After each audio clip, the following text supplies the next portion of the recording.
અહેમદાબાદ મિત્ર ન્યૂઝમાં આપનું સ્વાગત છે।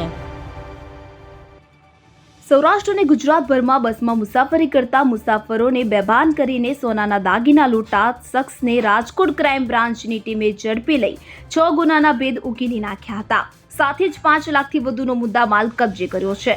છેલ્લા 1.5 વર્ષથી આ શખ્સ મુસાફરોને લૂંટી રહ્યો હોવાનું ખુલ્યું છે।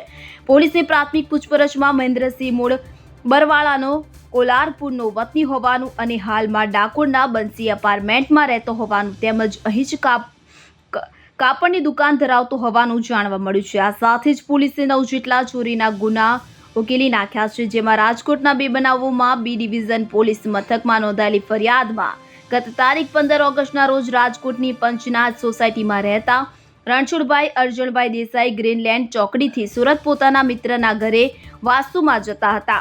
આ સમયે બસમાં તેમની બાજુમાં બેઠેલ શખ્સે બિસ્કિટ ખવડાવી દાગીના અને રોકડ સહિત રૂપિયા 1.65 લાખની મત્તા ચોરી હતી। બીજી ફરિયાદમાં ગત તારીખ 9 ડિસેમ્બરના રોજ રાજકોટના પડસાના વેપારી વિજયભાઈ કિશોરભાઈ હાંસલિયા સુરતથી રાજકોટ આવ્યા હોય કે તેમની બાજુમાં બેઠેલ મુસાફરે તેમને બેભાન કરી રોકડ અને દાગીના સહિત રૂપિયા 1.70 લાખની મત્તા ચોરી લીધી હતી। મહેન્દ્રસિંહ ચોરી કરવા માટે પ્રથમ ખાનગી ટ્રાવેલ્સ કે જ્યાંથી ઉપડતી હોય તેવા બસ સ્ટેન્ડે શિકારની શોધ કરતો અને પરિચય કેળવીને ઊંઘની ગોળી ઓગાળી તે બિસ્કિટમાં ભેળવી દેતો। આ ગેનવાળું બિસ્કિટ મુસાફરોને ખવડાવી દેતો હતો। આ બિસ્કિટ ખાધા બાદ મુસાફર 2 દિવસ સુધી ભાનમાં આવતો નહીં અને તેને સારવાર માટે હોસ્પિટલે ખસેડવો પડે તેવી સ્થિતિ પણ ઊભી થતી।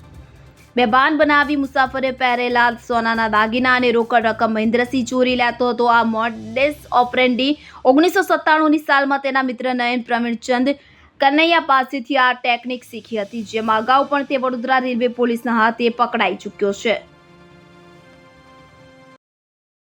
અહેમદાબાદ મિત્ર ન્યૂઝની યુટ્યુબ ચેનલને સબસ્ક્રાઇબ કરો અને બેલ આઇકોન જરૂરથી દબાવો, જેથી દરેક મહત્વના વિડીયોની નોટિફિકેશન તમને મળતી રહે।